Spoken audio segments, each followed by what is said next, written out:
You might look at the title of this video and say that that's a pretty presumptuous thing to claim, and yeah, you'd be right. There isn't a single thing in existence that you could say is universally liked. So the title is pure hyperbole, just something meant to grab your attention. This is also not an obscure anime video, if you know what that is. I think N.H.K is still relatively well known and liked enough for it to still be somewhat relevant. This video is more so a rough breakdown of the show, how it affected me, and how it might appeal to you if you haven't seen it. I rewatched Welcome to the N.H.K recently and found that I got more out of the experience this time around due to one main reason.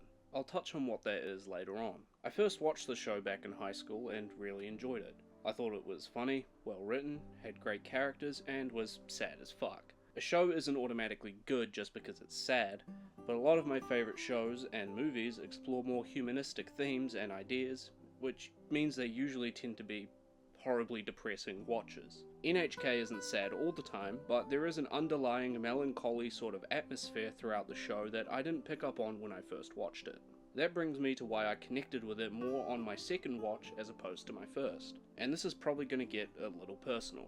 With age, some things start to become more apparent or make more sense. The most recent example of this I can think of is when I watched Melancholia for the first time a couple years ago. I won't spend too long on this little tangent, but I want to talk about it, even if it's just briefly. I watched Melancholia when I was going through depression, and it not only resonated with me, but also helped me process some things internally. Other things I watched around that time that I connected with include Bringing Out the Dead, The Perks of Being a Wallflower, and Pulse, the Japanese one, not the shitty American remake. And now something similar has happened with Welcome to the N.H.K, although the way I relate to it is different than my previous examples. I liked the show in high school, but now I understand it. I get it, and it sometimes sucks. The best and worst moments for me are the many shots and scenes of our main character, Sato, just lying or sitting in his dark room, doing nothing at all. Maybe he's smoking, or having a schizophrenic dream about talking household appliances, or maybe he's just staring up at the ceiling. This listless, hopeless kind of feeling persists throughout much of the show. It's the strange atmosphere I mentioned earlier. I only really noticed it now because I'm not a kid anymore. I'm an adult, and life can fucking suck, and that's basically what Welcome to the N.H.K is about. Of course, in grand anime fashion, almost everything is dialed up to 11, but that just works to spotlight the problems young adults are likely to face in the modern age even more. The most obvious being depression and social anxiety, which I know not everyone will face or fully understand, but you can at the very least sympathize with Sato and the other characters. Even when Sato does the stupidest, most brain-dead shit, I never felt annoyed. I just felt sorry. The show also puts a major focus on addiction, especially more modern trappings that could ensnare those born in the late 20th and 21st centuries. Things like video games, porn, anime and otaku culture in general. Then there's the broader habits like smoking and alcoholism. With the gaming addiction, there's a large focus on both eroge and online multiplayer games, specifically MMORPGs.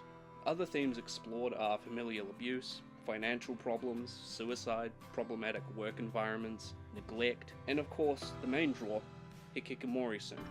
The latter was and is a massive problem in Japan, but I think everyone can relate to it on some level. We all have funks, and I think the show does a pretty good job at exploring the most common problems young adults have to deal with. That's why I named this video Welcome to the N.H.K, is for everybody. There is probably something to be gained from watching this anime, especially if you're a young adult. Even if you aren't, the show is good anyways. Like everything, it has its issues, but that's not the point of this video. I love this anime, and like many of the other positive examples I used in this video, I will continue to watch them and reflect. There's so much I didn't even get a chance to talk about in this video that I'd love to delve into, like the characters, the story arcs, Sota's growth as a character, the character conclusions themselves, and probably my favourite thing about the show, the amazing fucking music. That includes the opening and ending themes, but the music used throughout the episodes also is just fucking amazing. It really sets the mood and tone of the show, and really elevates a lot of the more melancholy scenes. If you're not interested in the show, at least give the music a listen. Pearl Brothers, the band responsible for the OST, are great, and their music is available on Spotify, Apple Music, it's probably on YouTube too. That includes the N.H.K soundtrack. That's all I really have to say. Thank you for watching.